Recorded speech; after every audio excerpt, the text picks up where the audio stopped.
No Star Wars fan will ever forget the moment Darth Vader struck down his master to save his son.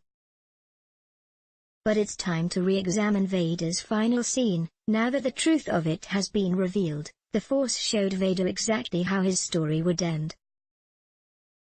Years before he even knew Luke Skywalker existed.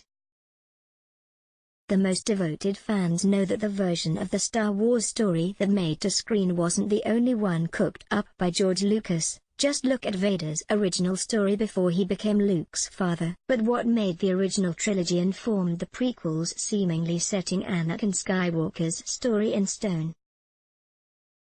But that was before Disney purchased the property, wiped clean the existing canon, and began to enrich the film's fiction as they saw fit. And no source of new Star Wars canon has been richer than Marvel's Darth Vader comic book. Even with the series now over, fans will need to prepare themselves for the biggest twist on the original films yet. Darth Vader's death stunned the world, but a Force vision had shown Vader the lightsaber-wielding young Jedi who would finally defeat him. He just has no idea that Jedi would be his own son. This page, the Force showed Darth Vader his future, where some Force visions, like that delivered to Rey in The Force Awakens, come without warning. The greatest prophecy the Force delivered to Darth Vader was most definitely sought out. Well, Vader was searching for something when he created his now famous castle fortress to pierce the veil between the living and the dead.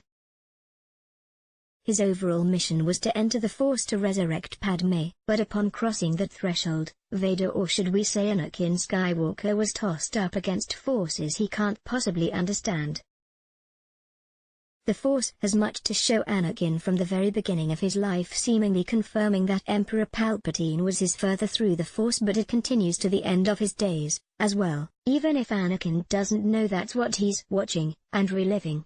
All he sees is a standoff between his two masters, Obi-Wan Kenobi and Darth Sidious. A standoff which ends with Sidious murdering Kenobi, prompting Anakin to rise against his new Sith master, and turn the killer lightning against him instead, just as he will eventually do in the real world decades later. Anakin's path leads through the Emperor to the only real part of his good, pure self that still exists, his beloved Padme, when even she doesn't recognize him, stating that Anakin Skywalker is dead. Anakin is consumed by grief and anger. By not getting his wish of being reunited with the love of his life, it's evident that he isn't the one controlling what the Force unfolds before his eyes, and as he gazes out at the hellscape the Force created for him to walk, he notices something emerging on the horizon. At first it seems to be only a beam of blue-white light. Anakin may not recognize his Jedi lightsaber, or the human figure that walks out of it. But the readers know exactly what the Force is granting him a vision of. Spoilers ahead.